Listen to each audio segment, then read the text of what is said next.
ಪಶ್ಚಿಮ ಘಟ್ಟದ ಹಚ್ಚ ಹಸಿರಿನ ನಡುವೆ ಇರುವಂಥ ಪುಟ್ಟ ಊರು ಮುನಿಯಾಲು. ಅಲ್ಲಿರುವಂಥ ಈ ಕಾಲೇಜು ನೀವೆಲ್ಲಿ ಹೋದರೂ ಕೂಡ ಒಮ್ಮೆ ಬಂದು ನೋಡಬೇಕೆನಿಸುವಂಥ ನಿಸರ್ಗದ ಮಧ್ಯೆ ಇರುವಂಥ ಶಾಲೆ ಇದು, ಕಾಲೇಜು.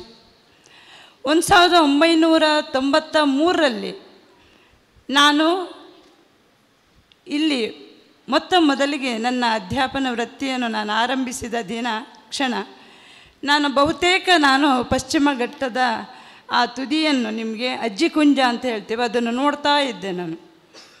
ಆವಾಗ ಬಹುಶಃ ನನಗೆ 21 ಇಯರ್ಸ್. ಈ ನನ್ನ ಪ್ರಥಮ ಬ್ಯಾಚ್ನ ವಿದ್ಯಾರ್ಥಿಗಳೆಲ್ಲ ನನ್ನ ಸಹಪಾಠಿಗಳ ಹಾಗೆ ನನಗೆ ಅನಿಸ್ತಿತ್ತು. ಹಾಗಾಗಿ ನಾನು ಯಾವತ್ತೂ ಅವರನ್ನು ವಿದ್ಯಾರ್ಥಿಗಳು ಅಂತ ತೆಗೆದುಕೊಳ್ಳಲಿಲ್ಲ. ನನ್ನ ತಮ್ಮ ತಂಗಿ ಅಕ್ಕ ತಮ್ಮನವ್ರ ಹಾಗೆ, ನನ್ನ ಸ್ನೇಹಿತರ ಹಾಗೆ ನಾನು ಫೀಲ್ ಮಾಡಿಕೊಂಡಿದ್ದೆ. ಆಗ ನಾನು ಬಿ ಎಡ್ ಮುಗಿಸಿ ಬಂದ ತಕ್ಷಣ ಈ ವಿದ್ಯಾರ್ಥಿಗಳು ನಾನು ಫಸ್ಟಿಗೆ ಬಂದಾಗ ಅದೇ ಮುಗ್ಧ ಮುಖಗಳು, ಅದೇ ನಾನು ಕಾಲ್ ಮಾಡಿದಾಗ ರಾಧಾಕೃಷ್ಣ, ಹಲೋ ನಾನು ಮೇಡಮ್ ನಿಮ್ಮ ಸ್ಟೂಡೆಂಟ್, ನನಗೆ ಕೂಡಲೇ ರಾಧಾಕೃಷ್ಣ ನೆನಪಾಯಿತು.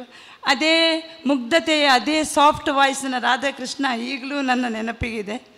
ನನ್ನ ಕಸಿನ್ ಸವಿತಾ ಹೇಳಿದ್ಲು, ನೀವು ಕಾರ್ಕಳದಲ್ಲಿದ್ದೀರಿ ಅಂತ, ಬರಬೇಕು ಮೇಡಮ್, ನಾವು ಸಮ್ಮಿಲನ ಕಾರ್ಯಕ್ರಮ ಆಯೋಜಿಸಿದ್ದೇವೆ ಅಂದಾಗ ನಾನು ನೋಡ್ತೇನೆ ಅಂತ ಹೇಳಿದೆ. ಏಕೆಂದರೆ 94ರಿಂದ ನಾನು ಸರ್ಕಾರಿ ಪದವಿ ಪೂರ್ವ ಕಾಲೇಜು ಹೆಬ್ರಿಯಲ್ಲಿ ನನ್ನ ಅಧ್ಯಾಪನ ವೃತ್ತಿ, ನಾನಲ್ಲಿ ಸುಮಾರು 17 ವರ್ಷ ಪ್ಲಸ್ ಡೆಪ್ಯುಟೇಷನ್ 19 ವರ್ಷ ಸುದೀರ್ಘ ಅವಧಿಯಲ್ಲಿ ನಾನು ಕೆಲಸ ಮಾಡಿದ್ದೇನೆ. ನನ್ನ ಉಸಿರು ಜೀವಾಳ ಎಲ್ಲ ಕಾಲೇಜ್ ಆಗಿತ್ತು. ಅಲ್ಲಿಯ ಸನ್ಮಾನವನ್ನು ಕೂಡ ನ್ಯಾಯವಾಗಿ ನಾನು ತಿರಸ್ಕರಿಸಿದ್ದೆ. ಏಕೆಂದರೆ ವಾಪಸ್ ಬರ್ತೀನಿ ಮೇಡಮ್, ನಾನೀಗ ಹೋಗ್ತಾ ಇದ್ದೇನೆ ಮುನಿಯಾಲಿಗೆ ಅಂತ. ಮುನಿಯಾಲು ನನ್ನ ಇಷ್ಟದ ಊರು. ಇಲ್ಲಿಯ ಜನ ತುಂಬ ಮುಗ್ಧರು, ತುಂಬ ಪ್ರೀತಿ ಕೊಡ್ತಾರೆ.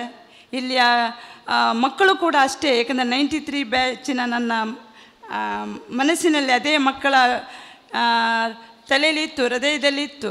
ವಾಪಸ್ಸು 2011ಇಂದ 2018ವರೆಗೆ ನಾನು ಇಲ್ಲಿ ಉಪನ್ಯಾಸಕಿಯಾಗಿ ಕೆಲಸ ಮಾಡಿದ್ದೆ ನಾನು. ಹಾಗಾಗಿ ಈ ಪ್ರಕೃತಿ ನನಗೆ ತುಂಬ ಇಷ್ಟ ಆಗಿತ್ತು. ಇಷ್ಟದ ಊರು, ಇಷ್ಟದ ಮಕ್ಕಳು. ಮತ್ತು ಅನಿವಾರ್ಯವಾಗಿ ನಾನು ಹೋಗಬೇಕಾಯಿತು ಕಾರ್ಕಳ ಪದವಿ ಪೂರ್ವ ಕಾಲೇಜಿಗೆ. ಆದರೂ ನಾನು ಎಲ್ರಿಗೂ ಹೇಳ್ತೇನೆ, ನೀವು ಹೋಗಿ ಕೆಲಸ ಮಾಡೋದಾದರೆ ಮುನಿಯಾಲಿಗೆ ಹೋಗಿ, ಅಲ್ಲಿ ಬೇಬಿ ಮೇಡಮ್ ಇದ್ದಾರೆ. 2018ನಲ್ಲಿ ಅವರು ನನ್ನ ಸನ್ಮಾನ ಕಾರ್ಯಕ್ರಮಕ್ಕೆ ನಾನು ಕರೆದಾಗ ನಾನು ಬರಲಿಲ್ಲ. ಹಾಗಾಗಿ ಪ್ರಸಾದ್ ಭಂಡಾರಿಯವರು ಪುನಃ ನನಗೆ ಫೋನ್ ಮಾಡಿದರು. ನಾನು ಹೇಳಿದ್ದೆ, ಹೌದಾ, ನಾನು 18ಕ್ಕೂ ನಾನು ನಯವಾಗಿ ತಿರಸ್ಕರಿಸಿದ್ದೆ, ಬರೋದಿಲ್ಲ ಅಂತ. ಸನ್ಮಾನ ಅಂದರೆ ದೂರ, ನಾನು ಬರೋದಿಲ್ಲ, ಮೇಡಮ್ ಅಂತ ಹೇಳ್ತಾರ ನೋಡುವ ಅಂತ. ಪುನಃ ಹರೀಶ್ ಮತ್ತು ಪುನಃ ಮೇಡಮ್, ಬನ್ನಿ ಮೇಡಮ್, ಸನ್ಮಾನ ಬೇಡ, ಬಟ್ ನಮ್ಮನ್ನು ನೋಡಲಿಕ್ಕೆ ಬನ್ನಿ ಮೇಡಮ್ ಪುನಃ ಹೇಳಿದರು. ಈ ಸನ್ಮಾನವನ್ನು ನನ್ನ 30 ವರ್ಷಗಳಲ್ಲಿ ಮೊದಲ ಬಾರಿಗೆ ತೆಗೆದುಕೊಳ್ತಿದ್ದೇನೆ. ಮೊದಲ ಬಾರಿಗೆ ನಾನು ನಿಮಗಾಗಿ ಪ್ರೀತಿಯ ಮಕ್ಕಳನ್ನು ನೋಡಬೇಕು ಅಂತಾಗಿ ಬಂದದ್ದು. ಅದಕ್ಕೇನು, ಯಾಕಂದರೆ ವಿದಾಯ ಅಂತ ಅನಿಸ್ತದೆ, ಮನಸ್ಸಿಗೆ ಬೇಸರ ಆಗತ್ತೆ. ನನಗೆ ಈ ಸಂದರ್ಭದಲ್ಲಿ ನಾನು ದಿವಂಗತ ಗೋಪಾಲ್ ಭಂಡಾರಿಯವರು ಮತ್ತು ದಿವಂಗತ ಪ್ರಸನ್ನ ಬಲ್ಲಾಳ್ರವರು ನಾನು ನೆನಪು ಮಾಡ್ತೇನೆ. ಯಾಕಂದರೆ ನಾನು 2011ನಲ್ಲಿ ನನಗೆ ಅಲ್ಲಿಯ ಪ್ಲೇಸ್ ಆಗಲಿಲ್ಲ. ಸರ್ಕಾರಿ ಟೈಮ್ ಆಯಿತು ಮಕ್ಕಳೇ, ಒಂದು 5 ನಿಮಿಷ. ನನಗೆ ಅನಿವಾರ್ಯ ನಾನು ಮುನಿಯಾಲನ್ನು ಆಪ್ಟ್ ಮಾಡಿದೆ. ಗೋಪಾಲ್ ಭಂಡಾರಿಯವರ 2 ಮಗಳು ನನ್ನದೇ ಸ್ಟೂಡೆಂಟ್. ಪ್ರಸನ್ನ ಬಲ್ಲಾಳವರು ಅದರದ್ದು ಕಾರ್ಯಾಧ್ಯಕ್ಷರಾಗಿದ್ದರು, ಕಾಲೇಜಿದ್ದು CBSEದ್ದು. ಇಲ್ಲಿ ಲಕ್ಷ್ಮೀನಾರಾಯಣ ಟೆಂಪಲಲ್ಲಿ ಒಂದು ಫಂಕ್ಷನ್ ಬಂದಾಗ ಭಂಡಾರಿಯವರು ಹೇಳಿದರು, ಮೇಡಮ್ ನೀವು ಹೆಬ್ರಿಯನ್ನು ಬಿಟ್ಟೇ ಹೋದ್ರಿ ಅಂತ. ಅದು ಹೇಳಿ ಒಂದು 5-6 ತಿಂಗಳಾದ ನಂತರ ಅವರು ತೀರಿ ಹೋದರು. ಅದು ಕೂಡ ಮ್ಯಾಂಗ್ಳೂರಲ್ಲಿ ಬಸ್ನಲ್ಲಿ ಬರುವಾಗ ತೀರಿ ಹೋದರು. ಪ್ರಸನ್ನ ಬಲ್ಲಾಳ್ನವರು ತೀರಿ ಹೋದರು. ನಾನು ಹೇಳಿದ್ದೆ, ಮೇಡಮ್ ನಾನು ಸನ್ಮಾನ ತಗೊಳ್ಳಿಲ್ಲ, ನಾನು ರಿಟೈರ್ಡ್ ಆಗೋದಾದರೆ ಒಂದು ಮುನಿಯಾಲು ಅಥವಾ ಹೆಬ್ರಿಗೆ ವಾಪಸ್ ಬರ್ತೇನೆ. ಸೊ ನಾನು ಸೆಂಡ್ ಆಫನ್ನು ತಗೊಳ್ಳೋದಿಲ್ಲ, ವಾಪಸ್ ಮ್ಯಾಂಗ್ಳೂರಿಂದ ನಾನು ವಾಪಸ್ ನನ್ನೂರಿಗೆ ಬರ್ತೇನೆ. ಹಾಗಾಗಿ ನನಗೆ ವಿದಾಯ ಬೇಡ ಅಂತ ನಾನು ಮಾಡಿದ್ದೇನೆ, ಬರ್ತೀನಿ ಅಂತ ಅವರು ಕೈ ಹಿಡ್ಕೊಂಡಿದ್ರು ಇಲ್ಲಿ ಮುನಿಯಾಲು ಒಂದು ಫಂಕ್ಷನಲ್ಲಿ. ಒಂದು 6 ಮಂತಲ್ಲಿ ಅವರು ತೀರಿ ಹೋದರು. ಈಗಲೂ ನನಗೆ ನೆನಪು ಕಾಣ್ತದೆ. ಏನಾಗಲಿ, ಪುನಃ ನನಗೆ ಕರೆದಾಗ ನಾನು ಹಿಂದೆ ಮುಂದೆ ನೋಡದೆ ಅತ್ಯಂತ ಖುಷಿಯಿಂದ ನಾನು ಬಂದಿದ್ದೇನೆ. ನನ್ನ ಕಲ್ಪನೆಯ ಮಕ್ಕಳು ಅದೇ ಆಗಿದ್ದರು. ಈಗಲೂ ನೋಡ್ತೇನೆ, ಬರ್ತೇನೆ, ಮಕ್ಕಳೆಲ್ಲ ದೊಡ್ಡ ಆಗಿದ್ದಾರೆ. ನನಗೆ ನೋಡ್ತಾ ಇರುವಾಗ ಇಷ್ಟೇ ಚಿಕ್ಕ ಮುಗ್ಧ ಮಕ್ಕಳು ನನ್ನ ಸಹಪಾಠಿಗಳಾಗೇ ಇದ್ದರು ಆ ಮಕ್ಕಳು. ಅದೇ ಪ್ರಸಾದ್ ಭಂಡಾರಿ, ಒಳ್ಳೆ ಶೈನಿ ಮುಖ, ಒಂದು ಕ್ಯೂಟ್ ನಗು. ನನ್ನ ಕಸಿನ್ ಇಲ್ಲು ಸವಿತಾ, ಇಲ್ಲೇ ಓದಿ ಅಡ್ವೊಕೇಟ್ ಆಗಿದ್ದಾರೆ. ನನ್ನ ಕಸಿನಿಗೆ ಇನ್ನೊಬ್ಬ ಯಾರು ಸುನೀಲ್, BSc B.Ed ಮಾಡ್ಕೊಂಡು ಝುವಾಲಜಿ ಮಾಡಿ ಇಲ್ಲೇ ವರ್ಕ್ ಮಾಡ್ತಿದ್ದಾನೆ. ನನ್ನ ಇನ್ನೂ ಕಸಿನ್ಸ್ ಇಬ್ಬರು, ಸುಕೇಶ್, ಆನಂತರ ಪ್ರಸಾದ್, ಆನಂತರ ಪುನೀತ್, ಎಲ್ಲರೂ ಕೂಡ ಇದೇ ಕಾಲೇಜಿನಲ್ಲಿ ಓದಿದವರು. ಆಗ ಹೈಸ್ಕೂಲ್ಗಳು ಬೇಗ ಇರಲಿಲ್ಲ, ಕಾಲೇಜಲ್ಲಿ ಇಲ್ಲೇ ಓದಿ ಎತ್ತರಕ್ಕೆ ಬೆಳೆದವರು. ಎಷ್ಟು ವಿದ್ಯಾರ್ಥಿನಿಯರು, ಎಷ್ಟು ಜನ ಇಲ್ಲಿದ್ದಾರೆ. ಎಂತೆಂಥ ಒಳ್ಳೆಯ ಬೇರೆ ಬೇರೆ ಕ್ಷೇತ್ರದಲ್ಲಿ ಹೆಸರು ಮಾಡಿದಂಥ ಆ ಪ್ರೀತಿಯ ವಿದ್ಯಾರ್ಥಿಗಳನ್ನು ನೋಡಲಿಕ್ಕಾಗಿ ನಾನು ಬಂದಿದ್ದೇನೆ. ಅತ್ಯಂತ ಖುಷಿಯಾಯಿತು ನನಗೆ. ಆ ಸ್ಮಿತಾ ಕೂಡ ಏನು ತುಂಬ ಬ್ಯೂಟಿ ಕ್ವೀನ್, ಯಾವ ಐಶ್ವರ್ಯ ರೈ ಕೂಡ ಇಲ್ಲ ಸ್ಮಿತಾನ ಕೆನ್ನೆಯ ಮುಂದೆ. ಈಗ USA ಮೇಡಮ್ ಸ್ಮಿತಾ ಕೂಡ ಬರ್ತಾಳೆ USA ಬನ್ನಿ ಅಂತ ಹೇಳಿದರು. ಅತ್ಯಂತ ಪ್ರೀತಿಯ ಹುಡುಗಿ ಅವಳು. ಎಲ್ಲರೂ ಕೂಡ ಪ್ರತಿಯೊಬ್ಬರ ನನಗೊಂದು 2-3 ಹೆಸರು ಗೊತ್ತಿಲ್ಲ ಅಂದರೆ ಎಲ್ಲರ ನನಗೆ ನೆನಪಿದೆ. ಯಾಕಂದರೆ ಫಸ್ಟ್ ನನ್ನ ಸರ್ವಿಸ್ ಆದದ್ದೇ ಇಲ್ಲೇ. ನಾನು ಅತ್ಯಂತ ಪ್ರೀತಿಯಿಂದ ಕಳೆದ ದಿನಗಳು ಆಗ 93ರಲ್ಲಿ. ಆನಂತರ ಈ ಊರು ಜನ, ಇಲ್ಲಿಯ ಕಮಿಟಿಗಳು, ಮೇಡಮ್ ಅತ್ಯಂತ ಆತ್ಮೀಯರವರು, ಪ್ರಾಂಶುಪಾಲರಂತ ಅನಿಸಲೇ ಇಲ್ಲ ನಮಗೆ. ಅತ್ಯಂತ ಖುಷಿಯಿಂದ ಅವರ ಶ್ರಮ, ನಾನು ಹೇಳಿದೆ ಇವ್ರನ್ನ ಸಾಧನೆ ಆವಲ್ಲಿ. ನಾವು ಇಲ್ಲಿ ಮಳೆ ಬರುವಾಗ ರೂಫೇ ಹಾರಿ ಹೋಗಿತ್ತು, ಆವಾಗ ಮಕ್ಕಳೆಲ್ಲ ನೀರು ಬಂದಿತ್ತು.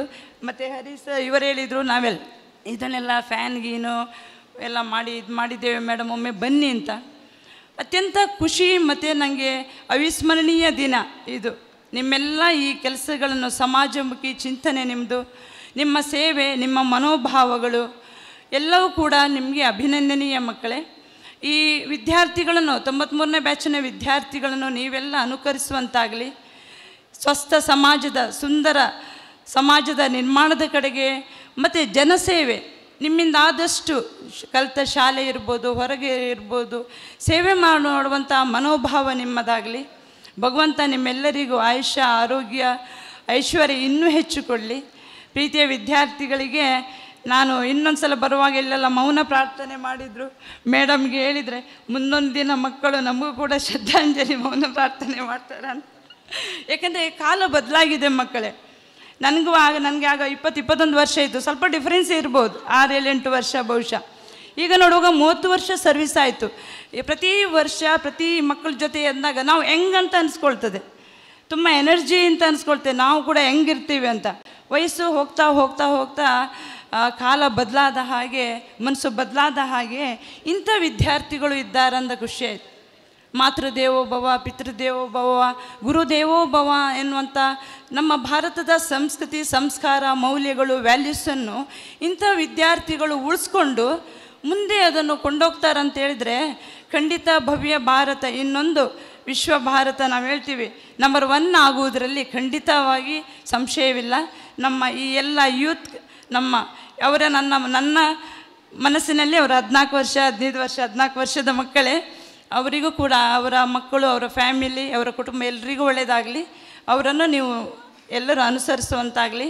ನನ್ನ ಈ ನಿಮ್ಮ ಗುರುವಂದನಾ ಕಾರ್ಯಕ್ರಮವನ್ನು ಖಂಡಿತ ನನ್ನ ಲೈಫಲ್ಲಿ ನಾನು ಚೆನ್ನಾಗಿ ನೆನ್ಪಿಟ್ಕೊಳ್ತೇನೆ.